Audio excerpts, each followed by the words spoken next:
Hey everyone, today we're going to be talking about making a Thanksgiving turkey. As you all know, Thanksgiving is just around the corner. For me, Thanksgiving is actually tomorrow, Friendsgiving, and I will be making a 21-pound Heritage Farms turkey that I got from the Park Slope Food Co-op. It's stupid expensive, but looks beautiful. So this is what I usually do with my turkeys. Step 1, brine the turkey. Step 2, stuff the turkey. Step 3, cook the turkey. 4, let it rest. 5, carve. So that's basically, the rough steps of any turkey making. Let's hone in on each one of these. First of all, I first got my turkey recipe from Alton Brown. He has a great turkey recipe on the Food Network. Like an old show called Good Eats, which is actually just like a ton of fun. It's very quirky, it's very weird. If you like food, you might like it. And I made my first turkey about 10, 11, 12 years ago, something like that, in San Francisco. And I had good quality ingredients and good kitchen stuff, a good kitchen, and it was, I think to this day, still the best turkey I've ever made. And so I haven't varied that much from Alton Brown's original recipe, but I'm gonna give you a couple tips and some, let's say, traps that we will try to avoid. First of all, you need to make the brine. So you should take a gallon of vegetable stock, roughly a gallon of vegetable stock, throw in allspice, candied ginger, black peppercorns, and basically that's it. Yes. And bring it to a boil. Get it to simmer, then let it simmer for a little moment and cool down. Now you can use vegetable stock or vegetable broth. The original recipe calls for vegetable stock, which is a little bit thinner, not as salty. Vegetable broth is usually a little richer in flavor because a broth typically would be something that you have like bones that you cook with the bones to get all that stuff out. But with vegetables, it's a little different. But I believe the vegetables are like roasted or darkened before, they're like cooked pretty thoroughly before putting in the broth. So I actually, don't mind using vegetable broth either. Oftentimes you'll get a richer kind of brine, a saltier, richer brine that will permeate and penetrate the bird a little better. So step 1, you make this kind of like vegetable stock, vegetable broth, pepper, ginger, allspice combination. Then you also add 1 cup of salt, a cup of kosher salt. Because brines are salty, right? So you bring all that to a boil, you let it simmer for a moment, you let it sit, and you let it cool. Now, here comes the fun part. You need to brine your turkey. You need to submerge that thing in this concoction you've just created. There's 2 things you can do. There's 2 things that you want to do to kind of make sure this happens. One is make sure that your turkey is completely submerged. This is one of the biggest problems that people have. It's getting their turkey submerged. And so you can add water, ice cold water, liberally to this concoction to get enough volume to be able to submerge your turkey. If it gets really, really big, of course you can play around with the salt and the amount of vegetable stock that you use here, but it shouldn't really, really matter. It's much more important how long you brine the turkey than what you kind of like the concentration of salt that you brine it in. So now we have this turkey and you have to put it into a brine, which, if you think about it, it's actually kind of a complex procedure. You need a pot big enough to fit your turkey and all the brine in it. And oftentimes you don't have that pot. So in the past, I've used a bucket, basically like a hardware store, Home Depot bucket, fill it up, dunk the turkey in there, pour all the stuff in there, and then use something to weigh down the turkey so it doesn't float back to the top. So do that, and then halfway through your brining process, take it out, flip it over, put it back down. Now, there's a couple things we're gonna talk about. One is temperature, one is timing, and we'll get to that in a moment. Another technique that I'm actually gonna try out today for the first time is using a brine bag. Now, a lot of stores will sell a brine bag. It's basically something that you can use to, put your turkey in, put your brine in, close it up, and leave it there so that it stays completely submerged. Now, there are specialty brine bags for this, things that are thick, strong, and won't perforate or anything like that. I'm gonna use just a couple garbage bags. I'm gonna use some garbage bags, double layered and taped shut, filled with the brine. And so after a few hours, I'm just gonna kind of like shake it around, maybe flip it over to make sure that, the brine mixes and everything is going on, everything is kind of like level and even. Okay, so you can use a garbage bag, you can use a bucket, you can use a pot. but you do need a large vessel, large enough to contain your turkey and all the brine and the cold water. Now, let's talk about temperature. You need to make sure that this turkey stays cold. So you can brine it in the fridge. You can brine it, as I usually do, outside, because usually by November it's pretty cold. So what I do is I take the turkey and I put it outside overnight. And that's how I prep the turkey. I do 7 to 12 hours of brine through a cold night. And so this keeps the, the temperature, 40, 45 degrees, right, of like the solution and the turkey itself. The temperature fluctuation won't make that much of a difference, and we want to keep that turkey nice and cold while it's brining. Let it absorb all that salt, all the flavors, everything like that.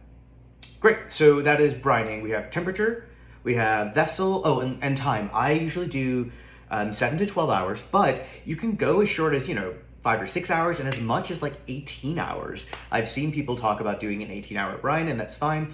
The only downside is when you brine for a very, very long time, you risk the chance of having too much salt get absorbed by your meat, by your turkey. So you might have a little bit of a salty turkey, which is probably fine, but not something that I prefer. So if you ever do have that situation where you feel like you've brined it too long, then you need to just take your turkey out of the brine and put it in cold water for a little bit and let it suck the salt out. Let it kind of take some of the excess salt out into the solution.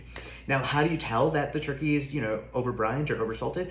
I don't know yet. So if anybody knows, please put the answer in the comments, because I've never really encountered this problem, but I would like to know how to fix it if I did encounter that problem. So anyways, I'm usually not gonna brine a turkey for 24 plus hours. It's too long. I don't have the forethought to prep a whole turkey in that much time, right? So brine a turkey for, let's say, 12 hours plus or minus 5 hours in a bucket or a brine bag. Make sure you mix it around halfway through or flip it over if it's in a bucket to make sure that you get everything evenly, everything is submerged. Make sure your turkey is fully submerged, and make sure your brine, when you put it in with the turkey, is cold, right? Remember, you boiled and simmered this? That was to get the flavors to start mixing and the salt to dissolve, but you want that shit to be cold. You can't put hot water on your turkey. That's not a thing, okay? That's not a thing. So use liberal amounts of ice, tons of ice and cold water. Now, because you have this ice bath, basically, that is high in salt, the freezing point of this thing is gonna be very, very low. So you can put this, outside, in the fridge, even in the freezer, and it won't actually freeze yet. Only for a short time though. You don't wanna put it in the freezer too long. But you can put your brine and water solution in the freezer to get it really, really cold, then submerge your turkey in it, and then put it outside or wherever you're holding it, So that's brining. Now let's talk about the actual roasting part. So I think one of the hardest parts here is getting the right equipment. The first thing you need is a good oven. There's a lot of people with shitty ovens, and I may or may not be one of them. I don't really know because I haven't fucked around with this oven that much, but you need to know where your oven actually runs, its temperatures and its convection and whatnot. That wasn't very useful, was it? Okay, so get a good oven. 2, make sure you have a great meat thermometer. This is the most important thing. The meat thermometer is your best friend, because you want to get to that sweet spot where the turkey has just become perfectly cooked and not overcooked. 161 degrees for the light meat and 180 typically for the dark meat. But 161 is the temperature, the safety zone temperature. Once you hit that temperature, all the bacteria is dead, gone, etc. So what you typically do is you put your meat thermometer, probe thermometer hopefully, that you can keep outside of your oven, while you have a probe inside of your turkey, and you push it into the deepest part of the breast. That is the part that's gonna cook the slowest, and that is the part that you wanna use as your indicator, essentially, your sample, we'll say. So, have a good meat thermometer. 2, 3, sorry, we're on 3. Have a good oven, have a good meat thermometer. 3, roasting pan. So a lot of people can use, you can use those big tinfoil roasting pans. The really good thing about those is that they are oven safe up to a very high temperature. Non-stick roasting pans can be a little bit trickier because they might have temperature limits. And boy, let me tell you, we start off by cooking this turkey hot. 500 degrees is how we're gonna start it, but we'll get there later. Okay, so have a good roasting pan. I prefer stainless steel with a V rack so that you can sit the turkey in the middle. It has nice circulation and it can crisp all around. Now, the stuffing of the turkey. So we don't want to mess around with actual stuffing. You don't want breaded stuffing in your turkey. You have to have different cook times, it's whatever. We're gonna stuff this turkey filled with aromatics. So here's what we do. We take an apple and we take an onion. We cut them both in half. We put them in like a little kind of thing of water, a little maybe 2 inches of water, and throw a stick of cinnamon in there. And then we put that in the microwave for like 3 minutes until that cinnamon stick opens up and you can kind of smell the apple and the onion. Then you throw in some big sprigs of rosemary and thyme, and you stuff all of that into the cavity of your turkey. That's gonna give this a beautiful, herby, fruity, aromatic, taste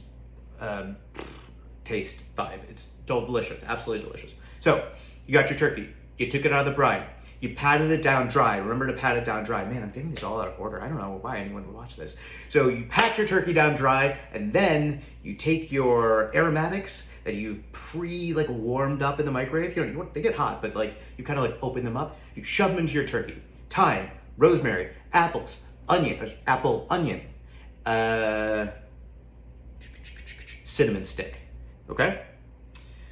Then you do 2 little bits of magic. Ready? This is Alton Brown magic. The first thing you do is you make a foil triangle, a nice thick foil triangle, and you wrap it around the front of your bird, the chicken breast part, the light meat. Then you pre-form it and fit it to the shape of the turkey. And you take it off. Now what you're gonna do is when you, at some point you're gonna go and take this foil and you're gonna put it back on the turkey while it's in the oven. That's gonna keep the light meat at a much lower temperature than the dark meat. It'll help it from drying out. So you take your triangle, you rub it with canola oil. I didn't say that before, but you rub it with canola oil, you fit it onto your turkey, then you take it off. The next thing that you do is you douse your turkey, basically give it a liberal rub with canola oil. You want to oil that skin up really, really nice. This is what's going to give it that crisp, that browning. It's going to be beautiful. So now you have a few elements. You have your pre-molded turkey foil hat. You have your turkey, which has been brined for 12 plus or minus 5 hours. That is covered in canola oil. That is layered, coated in canola oil. And you have the cavity of it stuffed with the aromatics. Now you're going to take your good roasting tray. You're going to throw your turkey on there, and you're going to put it into the bottom or near bottom rack of your oven, legs first. The legs are going to go in first. Because they can take a little bit more heat. That's where the dark meat is. It can take a little bit more heat. And usually, the depth of the oven is just a little bit hotter because of opening, et cetera, et cetera, et cetera. Okay, so, oh my gosh, I forgot to tell you, you needed to preheat your oven to 500 degrees Fahrenheit. This is one of the big secrets. You want that thing to be rip-roaring hot. You want it to be hot. So that way when the fat starts rendering out of the skin and the canola oil is there, it doesn't just roll off, it crisps and creates this beautiful, nice layer. So you have your preheated oven at 500 degrees, you take your turkey with canola oil, you shove it in there, you close it up, and you wait 30 minutes. 30 minutes at 500 degrees is the first step of cooking this turkey. Then, after 30 minutes are done, you open that thing up, you pop on your foil hat on the breast, you form it a little bit. It's gonna be hard because it's a little hot, so the better your form was before, it'll be, the easier it'll be to actually put it on there. So you do that, you put the foil hat on, you close that thing back up, and then you just you lower the temperature down to 350 degrees here. So now, you got the turkey in the oven, it's at 350 degrees, you have your meat thermometer in there, and you keep cooking it until it hits 161 degrees. Now, I actually like to cook it to 160 degrees because once you take that turkey out, it still continues to heat up, actually. So, do as you will, because at some point I got to 161, pulled it out, and it's reached 164, 165, 166. And I was like, man, that's a bummer. That 5 degrees makes a huge difference as far as juiciness and all that stuff. So I usually put it to 160, let it rest. Usually the thermometer will hit 161 while it's resting. Give it 30-ish minutes to rest. You want that meat to soak up all the juices that it kind of was just thrown out there. You want it to kind of swell again with all the fun stuff. While you're doing that, you want to make sure you cover your turkey, cover your pan, make sure it stays warm while it rests. And if you're into making sauces, take the bits from your pan and you can make a gravy out of that. I will probably not be doing that this time, but I've always wanted to and I always fuck it up. So then you take that turkey to wherever you're going, to the dinner table and you start carving. Now, I'm gonna do not another video on carving a bird, but there are lots of videos on how to carve a turkey. The heart of it is watch the video and get like the right order so that you don't have to waste a lot of meat. You know, there's not like, people are like, oh, I don't know how to carve a turkey. You know what, if you carve it wrong, it's fine. It's totally fine. You waste some meat maybe, okay, NBD. At the end, once you've eaten your turkey and everything, save that carcass and make a stock out of it. Put it in water, boil it, simmer it for hours, get all that good stuff out of it, and then put that stock in a Ziploc bag, throw it in the freezer, and you have stock to make soup whenever you want for it. All right, thank you everyone. I hope you enjoy this turkey that I'm about to make, and I've actually just gotten hungry thinking about it. Anyways, I'm gonna get started. Thank you so much for joining me. Goodbye.